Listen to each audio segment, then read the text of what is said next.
take out your cell phones and turn your flashlights on. And then Geena and Susan, if you'll have you stand right here on this tape. Perfect.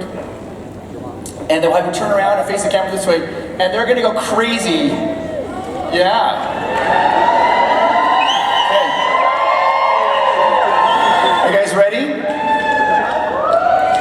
We're gonna do two of them. Ready? On the count of three, go nuts. 1, 2, 3! All right, we're gonna do one more, guys. Ready? 1, 2, 3!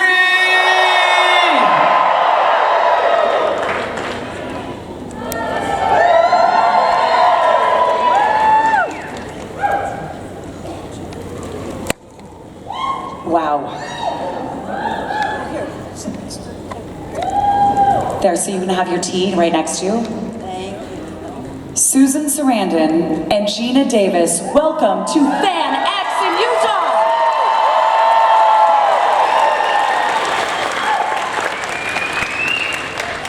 Have you two ever been to FanX before? This is amazing. This is amazing. Yeah, this is awesome. Wow. So impressive. Yeah. I feel like an important person. Well, you absolutely are, and the two of you together, I know I speak for everyone out here when we say, we love this. We love this. 33 years since Thelma and Louise, and it just feels right that you are back in Utah, where more than 50% of the movie was shot near Moab. We feel like this is our movie. Was it as hot and dusty as it looked while shooting outside of Moab? Yeah, it definitely was, but it kind of was, we had a good time. We had such and a I good gotta time. say that, you know, the script could have been done in a very small, intimate way, and it was really Ridley Scott who put it in this incredibly dramatic, heroic setting, like all the John Wayne movies, and you know, that made it into something iconic, because it could have just been something little and intimate and whatever, but actually when we were doing it, we would always, going to the set and coming from the set, they would be shooting footage just because it was so beautiful, and we had this fear that we were just going to end up a voiceover because the vista was so gorgeous, and luckily that didn't happen. Yeah. Geena, I read that you wanted to play Louise, not Thelma, at one point. Is that true? Well, so I read this script. Somebody slipped it to me and said, these are the best female roles out there, you gotta read it. And I loved it and wanted to be in it, but it was already cast. But I was so obsessed with it that I started meeting with my acting coach to work on the movie when it was already cast. So I don't know what I was thinking, but I did. But That's called manifestation. I guess, yeah. And then weren't there like 3 sets of Thelma and Louise before it was us? Or Definitely didn't come to me first. Well, you know, or me. definitely. Yeah. So my coach thought, I think you're, old enough now that you should play the more mature. You've played some kind of youthful characters. You play the more mature character, and so we worked on that part. But then I ruined it. and then you ruined it. No, Ridley finally decided. There were 3 directors that he went through and didn't work out, and he decided he was going to direct it himself. So then he said, yeah, I will meet with Geena. She's been very persistent. And so I'm pitching him for why I have to be in this movie and I have to play Louise. And I'm going on, and he says, I see. So in other words, you wouldn't play Thelma. And there was a slight pause before I said, what's so interesting, Ridley, is as I've been talking, I've been listening to myself, and it just doesn't sound right. So I realized I actually must play Thelma. Smart. And then I just made shit up about why I absolutely had to. And thank God Susan was Louise. Yeah. And I was like, when I met her, I was like, what was I thinking that I could play Louise? Okay, should we talk about babyface Brad Pitt already? I heard George Clooney auditioned for that part. Was that true? Well, so there were 4 finalists. How do you know all this? I was there. Oh. No, I was there. Ridley had me read with the 4 finalists for the part of JD, and one came in and read handsome, brunette, you know, whatever. Another one, equally good. I'm like, I have no opinion about it. And then the 4th one was Brad Pitt, and I was like, hi.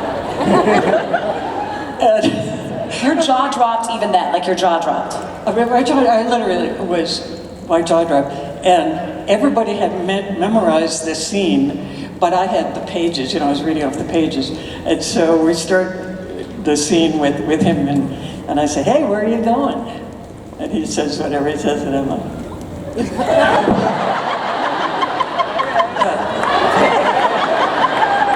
do you need a ride?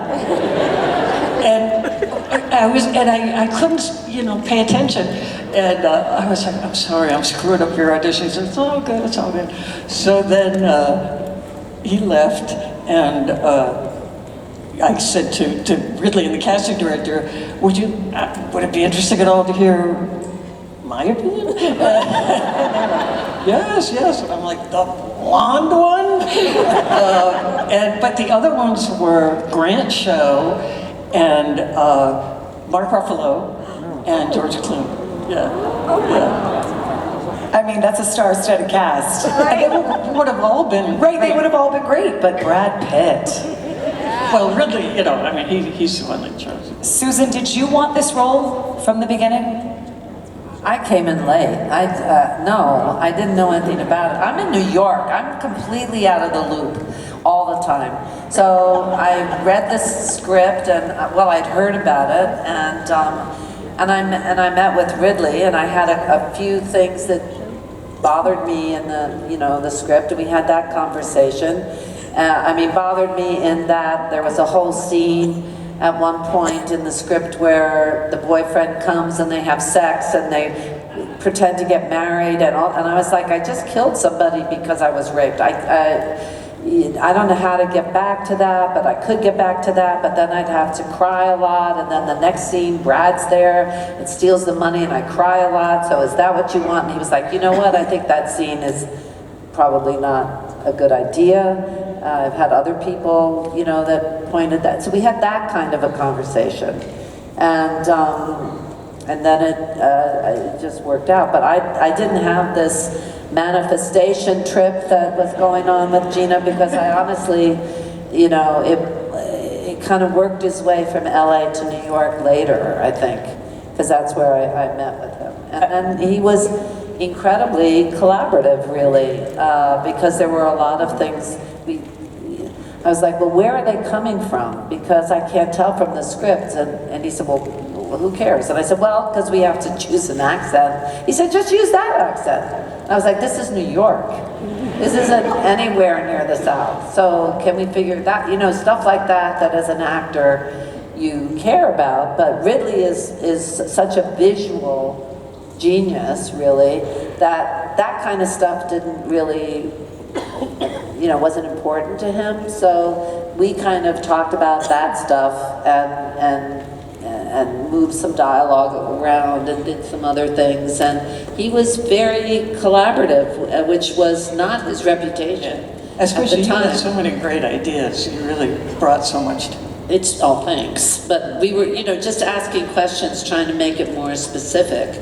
We started finding things that we had to decide, like how long are they on the road to make jumping off a cliff sound like a good idea? You know, what happens at that point? You know, how tired are they? How much? Well, you got to go to bed, but I didn't.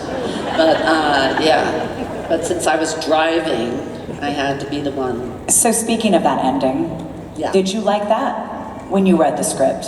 I know they fought for the ending, right? The screenwriter did.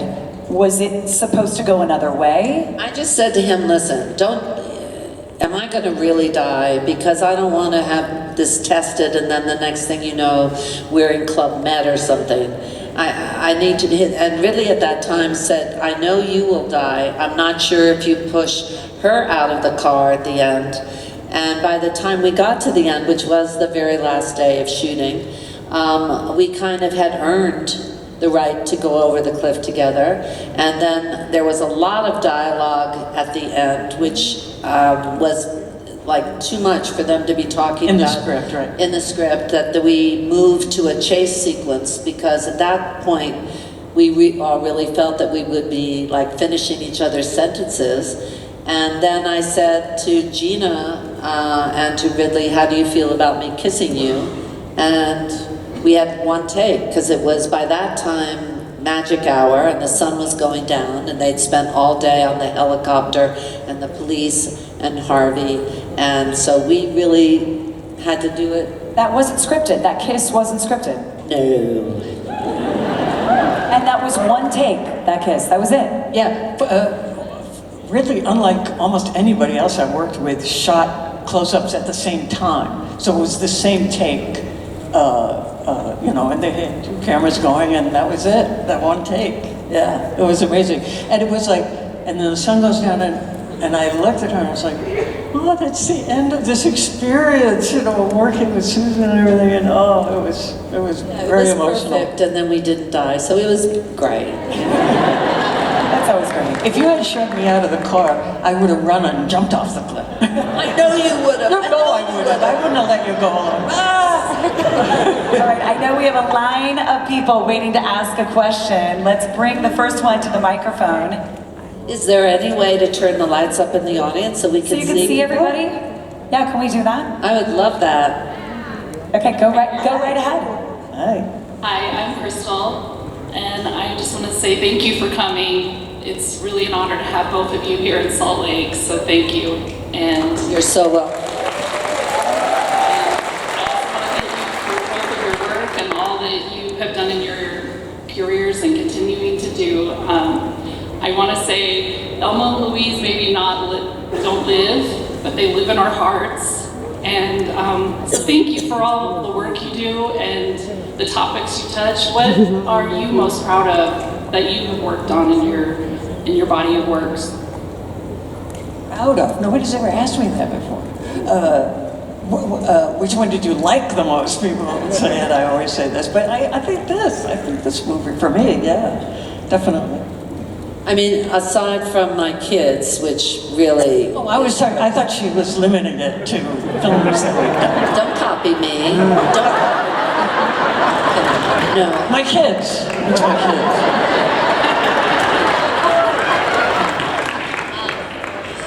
Yeah, because this will get back to your kids, you know. That's such a tough question because I always feel like a little bit of Sophie's choice, you know, like you have to pick one of your babies, and so I mean I'm very proud of this one. Because I also love the way it turned out, which is not always the case. Because there's so many more ways for a movie to go wrong than right by the time everybody gets in there with their vote and the score and the whatever, and I think Ridley just got it perfect. But I'm proud of Dead Man Walking because I found the book and produced it. And, I didn't expect it to be the success that it was, and I love Sister Helen, and we're still very close, and so that one kind of goes on, and that also changed things. I mean, because I think films, and I don't mean that, I think every film is political because it either reinforces or challenges the status quo. But I think that, like The Nutty Professor, I consider a really serious challenge because you want her to go off with the guy that you would never think that you would want her to go off with. That's a very interesting thing to put yourself in that guy's position. But you know, I think that just the experience of doing films is, for me, is what I look for, is the fun of it, is the fun of Stepmom, even though, you know, that happened. I produced that, and I was very proud of that. And I'm really proud that I'm still standing. and that I'm not a drunk or bitter or a drug addict, because this is not an easy business to grow old in, and it's because of you guys. Thank you. To think about the fandom that has followed 33 years later, Thelma and Louise, and why do you think it still resonates decades later? Well, you know, it really holds up. Every like 5 years or so, there's an anniversary, and we end up watching it again, and we're like, damn, that holds up. But it's still true. You know, I mean, what they it's still true. I remember very much how when it came out, all the press was saying, this will change everything. There's going to be so many more movies starring women, female buddy pictures, female road pictures, and just wait. And I was thinking, hot dog, we changed everything. And yeah, we didn't. It didn't change everything. So, you know, we still have so many of the same problems. Things are incrementally better, but I got some fan mail, especially from kind of the heart of the United States, the heartland, and saying that the Rocky Horror Show woke me up, and after Thelma and Louise, I left town. So I don't know what that inspired people to do, but I'm all for being I think films that encourage you to be the protagonist in your own life are really wonderful to be able to get out there. And for me, every film that I've ever made is some kind of a love story. I just think that is the most brave thing you can do, is to be intimate with another person. And I don't mean even sexually intimate, but just to open yourself up to the possibility, to keep your heart open. I think I love to just encourage people to do that, which I know is so difficult, especially these days. But so I think that some of these films that we've done, you know, have had that element of encouraging people to be the protagonist in their own life. And you know, there's nothing more satisfying. You know, one of the reasons I love doing the Comic-Con thing is because you get to talk to people and you hear how your work impacted their lives. Sometimes, you know, oh, my mom and I watch Little Women every Christmas, or, you know, Thelma and Louise, or the Rocky Horror Show, or some of the oddest ones. You know, I had somebody come to me the other day who recited an entire scene from James and the Giant Peach. I was like, wow, that's so great. Or even films, there's one where Elle Fanning is transitioning that Harvey Weinstein completely screwed up, and I didn't even know that anybody saw it because he didn't want to release it. And then somebody today handed me a DVD of that film, and I never even knew that it was out there. So, you know, more power to the power of imagination and film and projection and everything. All right. Go ahead with your question. Hi, I'm Kristen. My question is for Geena. My favorite movie is A League of Their Own, and you were amazing as Dottie. So amazing, yes. My question is what did it feel like to be among so many amazing female characters? yeah, it was amazing, and we all bonded tremendously. We still consider ourselves a team. We're going to some event next month or something where all of the Peaches are going to some signing thing. I think it's Chicago, but it was spectacular. But I'll tell you something interesting. While we were shooting, a lot of press came to interview us, and while we were shooting, and every single interviewer said, well, first they would say, is this a feminist movie? Like, as if I'm saying something really naughty, and I would go, yeah, it is. I said, well, of course, women are doing something men typically do, yeah. But then they would say, so it's all women in the cast. I suppose there's lots of cat fighting, and women too. And I was like, shut up. No, we don't. Women bond when they work together. You know, women are fantastic working together. We look out for each other. We were very bonded. We were very bonded. We were in a sea of testosterone, and so we were definitely bonded. Exactly. And every Cigar smoking, wild men. yes, and every couple of days, Susan would say something like, "See how much fun it is to work with women?" And I'd be like, "Yes." It was. Okay, you've been excited. It's your turn. Jump in there. Yeah, I'm excited. What's up? Okay. So sometimes when you're working on a film, you don't look at it and say, this will be iconic. You don't think it's going to go anywhere. What is the little engine that when you were making it, you didn't expect to become this big, glorious thing that still chases you to this day? What do you mean by chases us? I am going to go to your booth today and freak out about James and the Giant Peach. So like, something that keeps showing up, that when you were making it, you never expected it to be that film. Well, this one.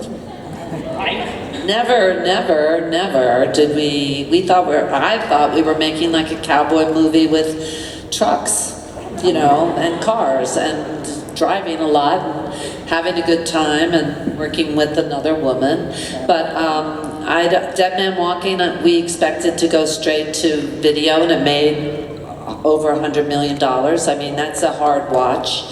I don't think I ever go in expecting anything to be successful, but just try to get whatever I can out of it while making it. And that's kind of my philosophy that I figured out pretty quickly, because you just, you know, sometimes they don't even spend the money to put it. I have had a number of films that just, especially if it doesn't cost a lot to make it, then they don't want to invest in it.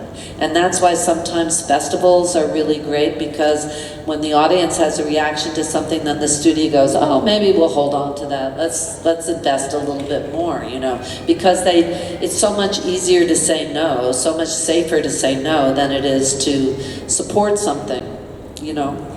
Absolutely. We had no clue. We were stunned.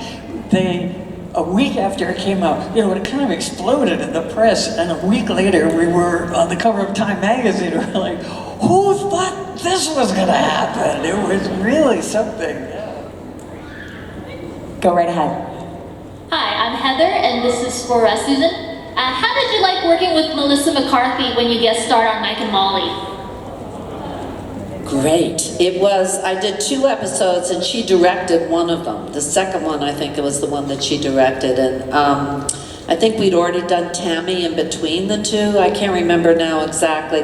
But she's just a you know, genius comedian. And I have to say that after Thelma and Louise, one of the few things that really seemed optimistic about women in film was the emergence of all of these great comedy writers and actors. When Bridesmaids came out and everything, there started to be a lot of women who had power derived from Melissa and Tina Fey and Mamie Poehler and all of those people who started to make some really fun movies. But I had a great time. I love her very much. She's a great gal, as is her husband who directed Tammy. But she was fabulous when we were doing, I really had fun doing that. What comedy makes you laugh? What do you watch when you want to laugh? Oh, now I went blank. Do you know? Well, Bridesmaids was Yeah. huge. So- Yeah, I have to watch that over and over again. But I think I like a lot of dark stuff, makes me laugh.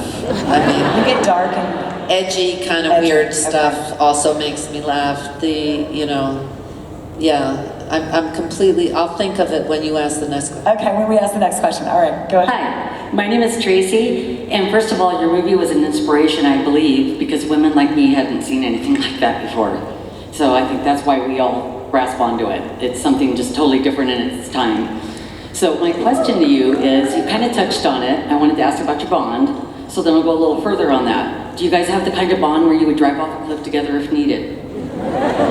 She's my ride or die. There's no question. No question. How is your, I would like to really know about your friendship. Well, we're on different coasts, right? So it's not, we're not going out shopping together. I check in with her, she checks in with me. I think in our business, the grace of maintaining friendships, especially friendships that are built on mutual respect, and I do respect Geena, not only for her talent as an actor, but all the other work that she's done, and I've borrowed from all of her statistics that she's been rounding up all these times to try very gracefully to change the business in the way that she has. I think that you can maintain connections even when you're not seeing somebody all the time. So I think that's kind of, you know, the kind of friendship that we have, and that's built on mutual respect. And, you know, I consider Thelma and Louise definitely one of the most important films that I've, you know, had a part of, because a lot of what it has done socially, and it seems to, like we said, hold up. Even Harvey's accent was better than I remembered. I agree. Yeah, right? You saw it again? Yeah. Go ahead. Great, so my question is for Geena, and I was wondering, in A League of Their Own, did you do the scene where you did the splits and catch the ball? And how much baseball did you do yourself, or how much was a stunt double? Absolutely, I did the split. But if you ever watch it again, so I go down to the split, catch the ball, and then I suck my legs back together and stand up. I didn't do that. I went down to the split, and I was like, "We cut? Okay, help me up." And there was a stunt up, because you gotta have insane muscles to just, you know, do that. So I didn't do that. It's from the back. I did most of my stunt. In fact, there was a stunt where I catch the ball behind my back, and the stunt girl was having trouble with it. And I said, I want to try. I have an idea that I could do it. So they were dropping the ball, you know, off a big high ladder, of course. And I figured if I let the ball come right at my head, and I move my head, then it'll go in the glove. So that's what I did. I let it almost come and hit my head. So that was.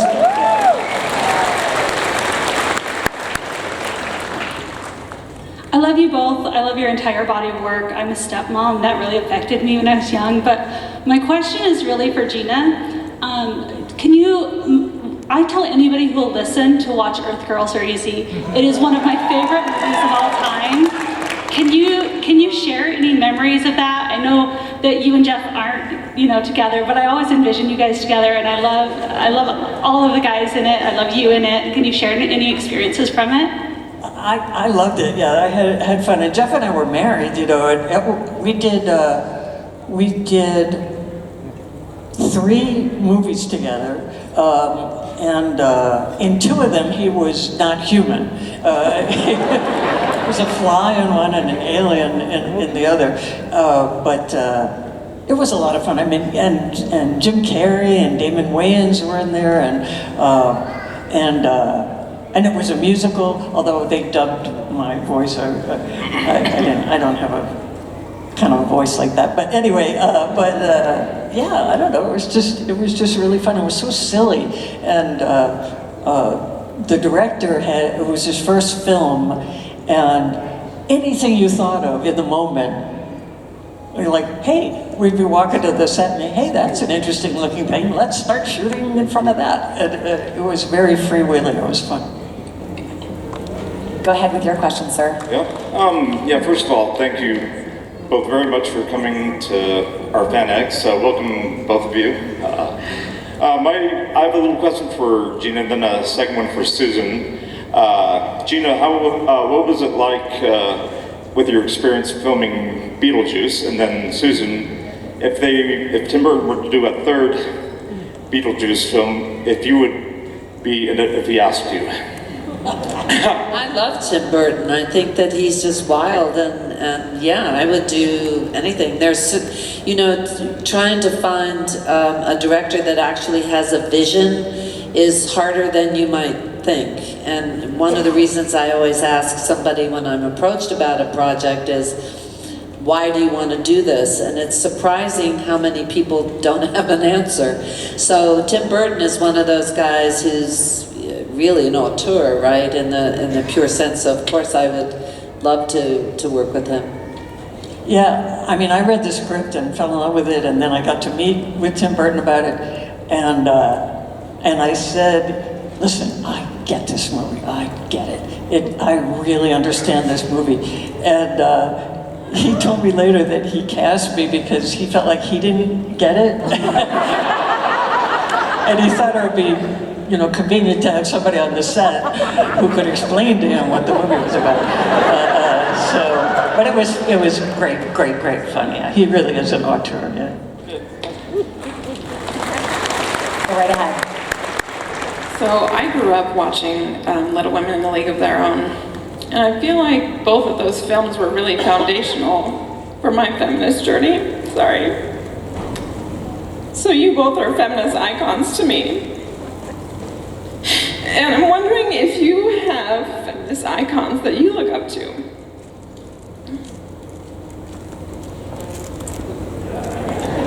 I can't say that there were a lot of people. I mean, I certainly admire Sister Helen Prejean. She's unbelievable. She's like in her mid-80s and she's still fighting to save lives and to make a change. And so she's definitely someone that I look up to, but I've met so many people you wouldn't know.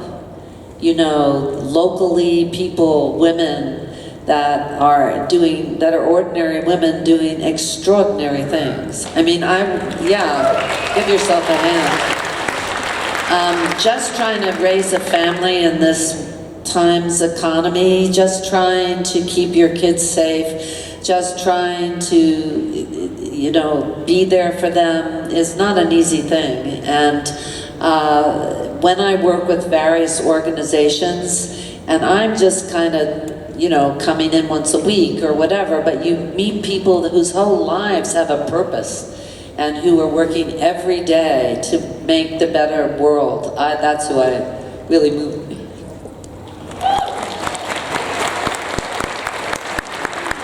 Forgive me, I embarrass Susan sometimes, but Susan changed my life more than any other human being in my entire life.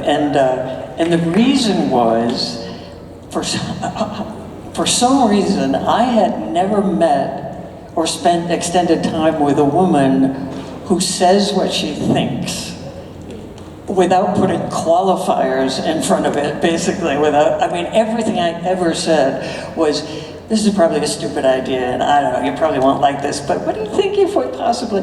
And from the day I met Susan, we were meeting with Ridley Scott about the script, and Susan would say, I don't think we need this line, why don't we cut that line? And I was like, what? And I looked at Ridley like he should say, how dare you say that? But he reacted completely normal. And it's completely, it was just so foreign to me to be somebody who could say what they think. So one day, we were coming back out from lunch, and Ridley caught up to me and said, Geena, this afternoon we're doing a scene where you guys are driving along, and you're just feeling so great, and you're feeling so free. What would you think about if you sat up on the back of your seat as you're driving along, and you're like, woohoo, and you take off your t-shirt? And I said, I think they need me to have lunch right now, so I'm going to just go have lunch. And I find Susan, who's eating lunch, and I say, Susan, Ridley wants me to take my top off this afternoon. And she says, oh, for heaven's sake. And goes and finds him and says, Geena, Geena's not taking her top off. And comes back, and I was like, oh my God. But it changed my life. It really changed my life. I got for 3 months to go to school in how to just say what you think without apologizing for existing. And so, that's helpful. Susan, were you always like that? Or Well, can I just say that in terms of the script, she did get an Academy Award, so it wasn't like I messed it up. Can I just add that? She was the one that got the Academy Award. We were nominated together, which apparently was a big deal. I didn't realize that 2 women Because usually they make one the leading actress and one the supporting actress, even when they all have the same size role, because strategically that makes more sense. But we actually did everything together and lost, but we did everything together. We lost together. Were you always that? Have you always had this ability to just speak your mind with no apologies? No. I don't. I was always asking questions. I'm a lapsed Catholic, and I remember being thrown out of, you know, second grade because the nun was explaining to me that you only were really married if you were married in the Catholic Church. That's the only way it counted, was to get married in the Catholic Church, which was confusing to me because I asked sincerely, then how were Joseph and Mary married if Jesus didn't make it up till later, right?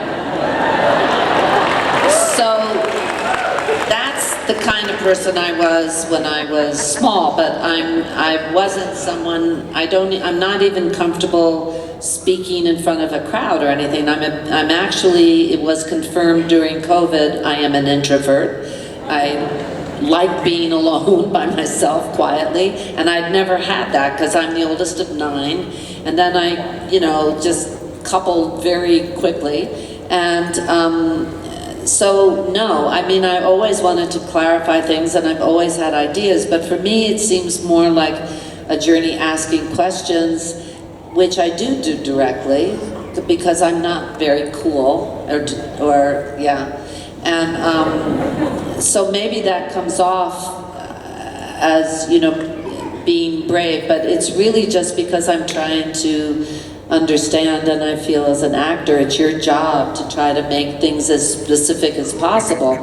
So it's not that I necessarily have answers, but I definitely have questions. And so that's kind of more, you know, because I want a director who has a vision and who has an opinion, and I think together, as Tim Burton relied on you, you know, you find it together, and that's what's so addictive about the collaboration and forming a tribe, and on each thing that you do, and some are more successful and some are not, but it's the process of this collaboration that for me really hooks me.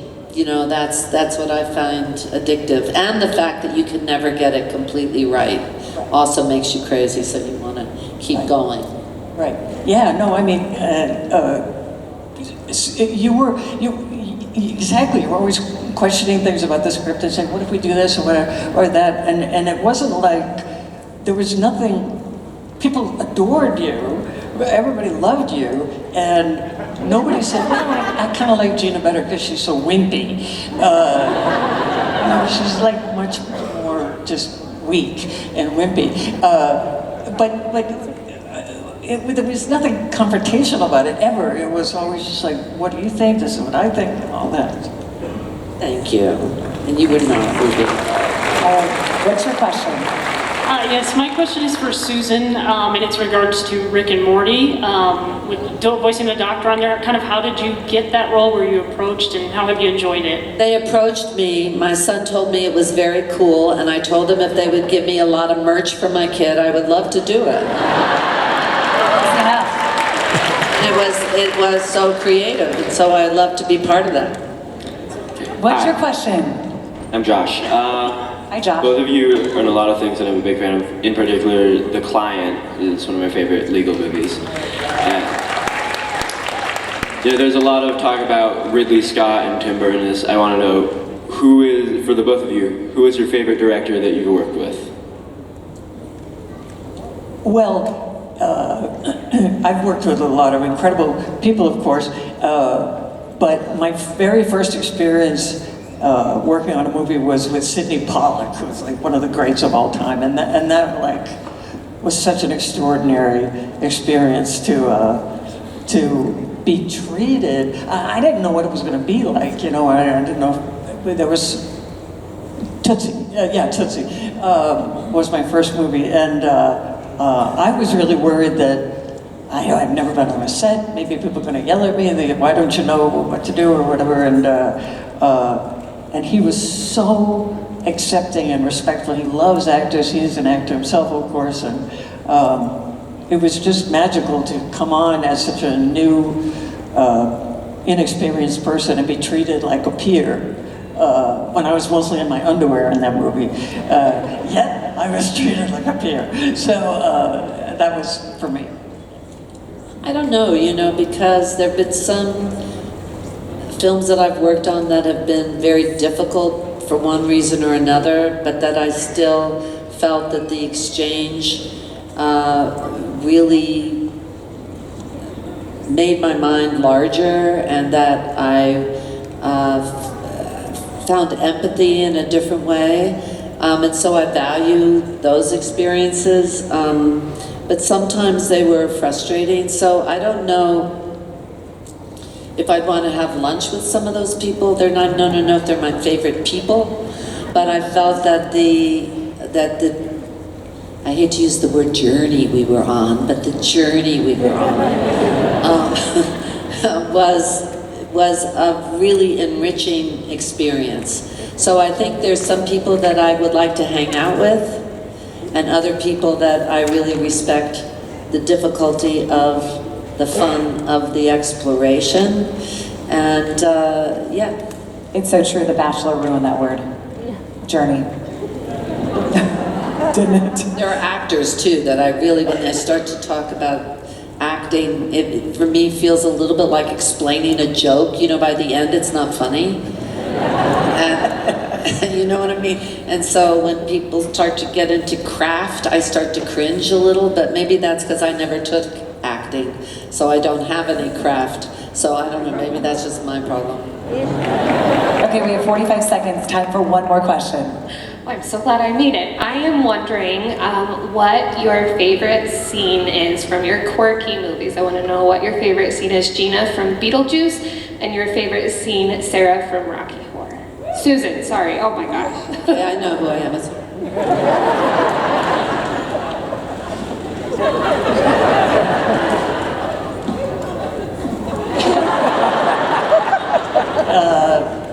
I don't know. The thing that kind of stood out vividly was there's a scene where I'm going to escape the house, and I open the door, and there's yellow sand, and there's a sandworm. So we're shooting the scene, and I throw open the door, and and then Tim has like a speaker or something, and he said, "Geena, the sandworm is very tall." Okay.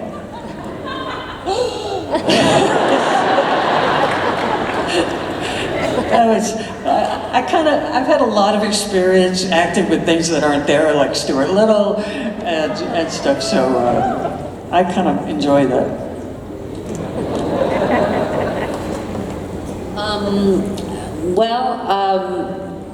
During the shooting of Rocky Horror Show, we were in studios that were freezing cold. I was in my underwear, and then I was wet. So I got pneumonia, and I worked half the shoot with pneumonia. And so I won't talk about that part because that was not comfortable. They did put something up to heat me with to heat all of us went into, which was this just kind of screens with a heater in it, and then that caught on fire. So that went. So this was a very low budget film. You might be getting that impression.